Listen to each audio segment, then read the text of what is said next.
Hi, I'm Jesse Whelan, founder and director of learning of Sandbox Learning, and today I'm talking to you about how the ATAR works. So you might be in year 12 at the moment, you might be in year 10 or 11 looking forward to it, just being interested and generally confused about the ATAR and how it works. Heard concepts about scaling and working out between different subjects. In this talk, I'm going to take you through the 7 steps that are involved, not by you, but by others, in order to get your final ATAR score. So the 7 steps that we'll go through are listed here. First of all, we're going to talk about moderating assessment marks and how there's the difference between the assessment that you do internally in your school and the exam part. Once you have moderated your assessment marks, talking about how we calculate the HSC marks. And that's just a 50-50 split. From there, you're going to look at each of the courses that you've been doing and ranking you according to how you compare to the rest of the state. Step 4, you're going to scale the HSC score, and that's where the concept of scaling comes in. After that, add up the 10 best units to that includes English. 6, determine the ATAR rankings of your aggregate. We'll talk about what that means. And then finally, rounding, when you get that score, you round it to the nearest 0.05 to get those ATAR scores that everyone is interested in. So let's have a look first at your internal assessment marks. So the question is, why do you need to do anything, right? If you get 70% or a 70 mark in your internal, why muck around with this? Well, the reason is that different schools will use different internal assessments. Some schools will have them really hard, others will make them really easy.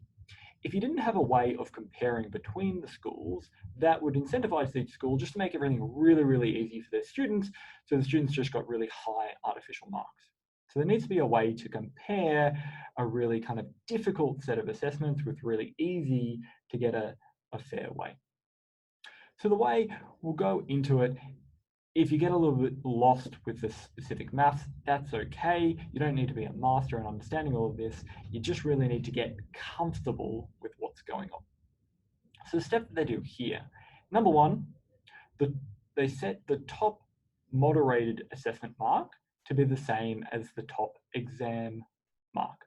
Something they should mention is the way that they actually do compare is they say, okay, well, we can't tell. We're not going to look at every single assessment that the schools are doing, but what we are going to do is we know that for every subject, and especially for English, all the students are sitting the same tests. So we'll use that as a true reflection on each student's abilities. So if a student gets a really, really high internal mark, but then not so good on the final HSC exams, that implies that that was artificially high. The same works in reverse. If you get a much lower internal, but higher relative in the final exam, that means it was really difficult and we'll bump those up. So coming back to it, we're going to set the top assessment mark equal to the top exam mark. After that, we'll take the mean or the average of the assessments for the exams, and we'll set that to be this new moderated mean. And then finally, depends on if the stats actually work out, but set the lowest moderated assessment mark to be the lowest exam mark. So that's pretty confusing. So let's go through an example of this. Right?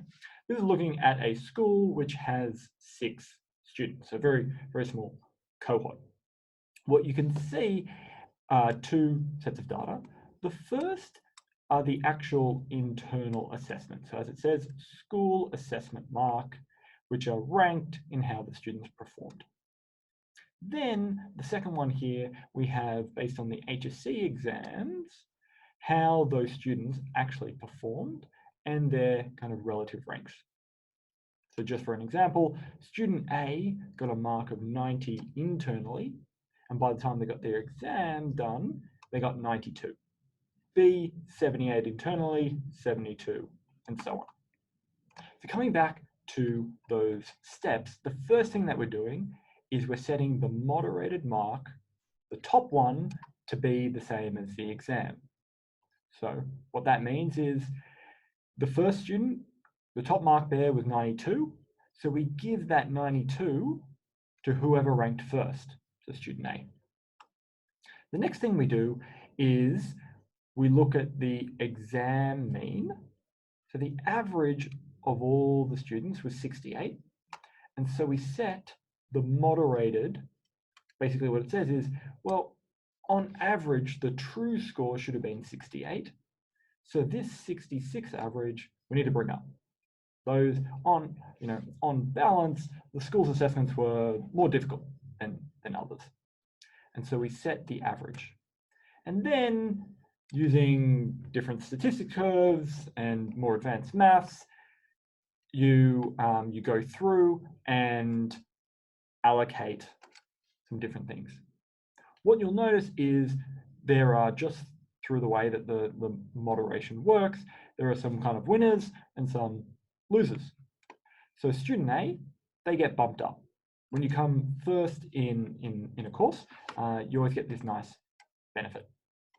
The last student, student F, also got a nice bump from 40 to 50. Whereas this student, student C, actually, even though they did better on the exam, their assessment mark went down a little bit. This is not something that you can handle. You can't influence the outcome of that. It's just kind of the way that the numbers pan out. Moving on to the next bit, step 2. What we want to do is calculate the HSC mark. So that is a simple 50-50 weighting between your exam mark and your now moderated assessment mark. So that's after we've done step 1 that we just did. So you add the 2, divide it by 2, and you get your HSC mark. So that step is pretty simple. The third one is to work out, so based on that score that we saw just beforehand, we need to work out how well that places you relative to everyone else who sat that course. Is an 80, good, bad, or average? You can't tell just from the number, it has to be relative to the course. And that's where the percentiles come in. So looking at this, these are your HSC marks, and you've got to compare it to the medians and the spread of scores throughout the course. By looking at this, the way to interpret it, on average, kind of the median, the middle score for business studies was only a 75. Whereas the middle score for someone doing French continuous was 83. So when you're looking at the HSC mark, it's not just about that number, it's compared to how all the other students are doing.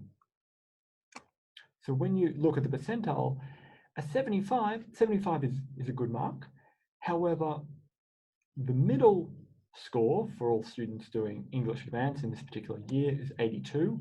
So that means that that 75 places you only in the 21st percentile. Basically, you managed to beat only 20% of other students taking English Advanced. Compare that to modern history, your 87 means you beat 85% of students taking modern history. The next thing that we need to do is we need to then use that to scale between the courses.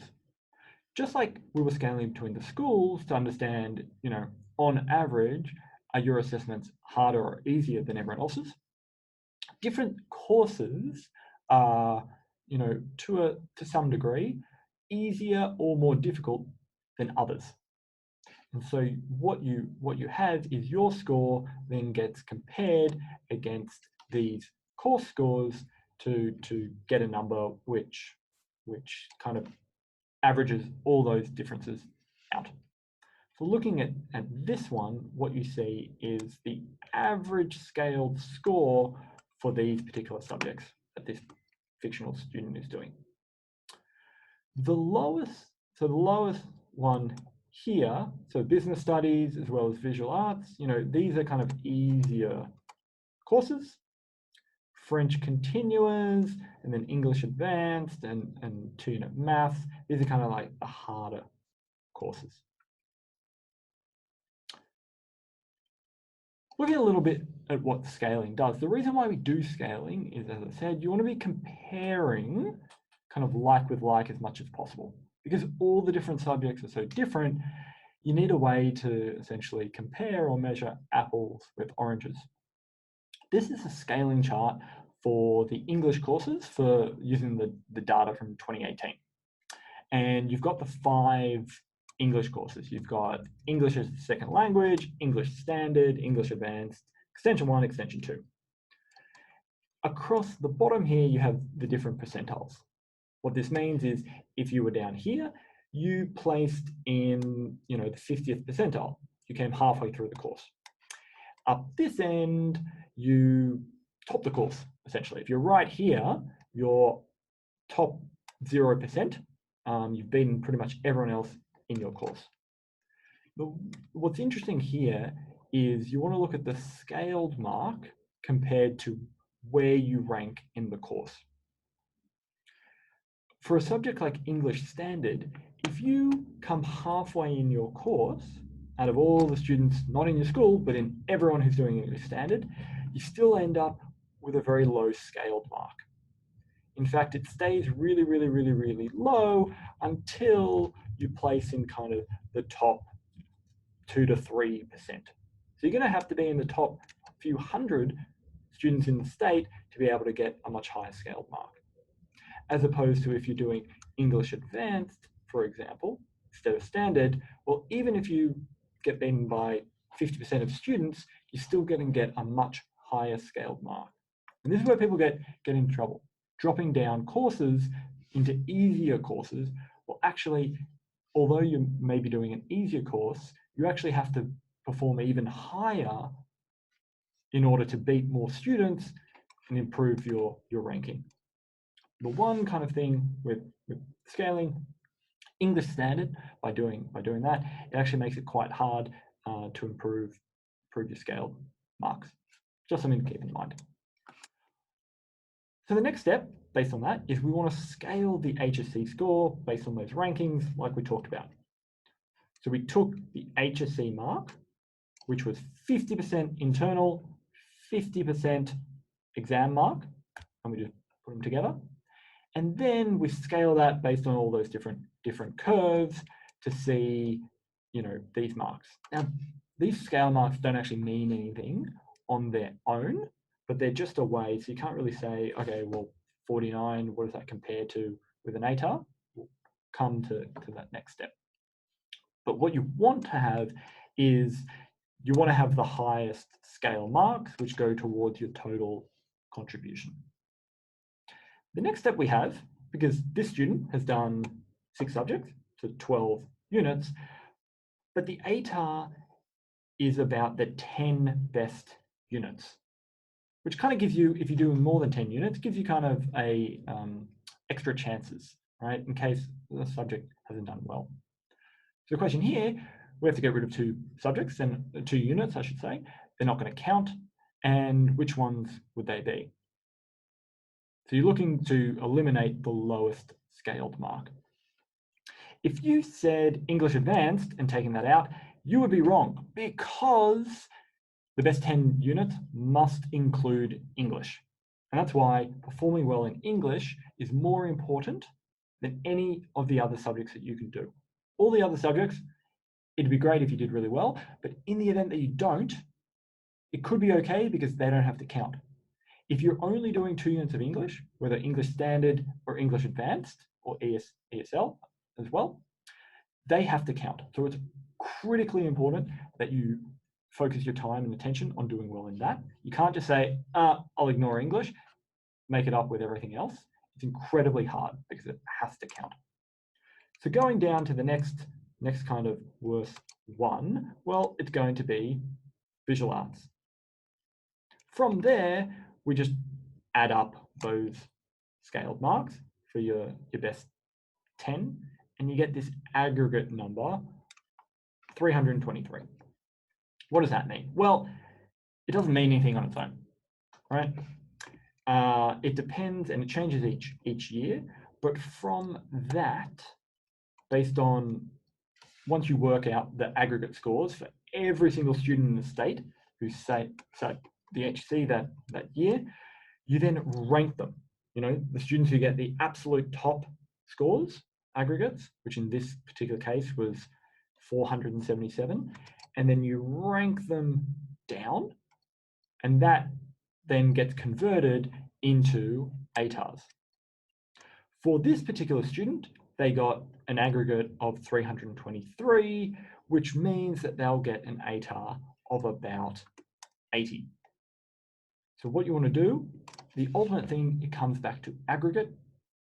The aggregate is built on all your individual scaled scores.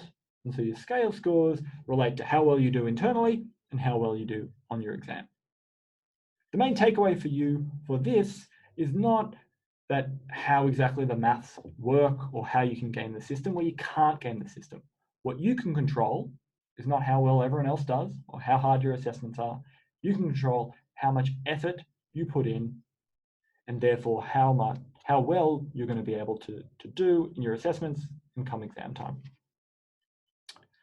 Well, that's the end of our talk today.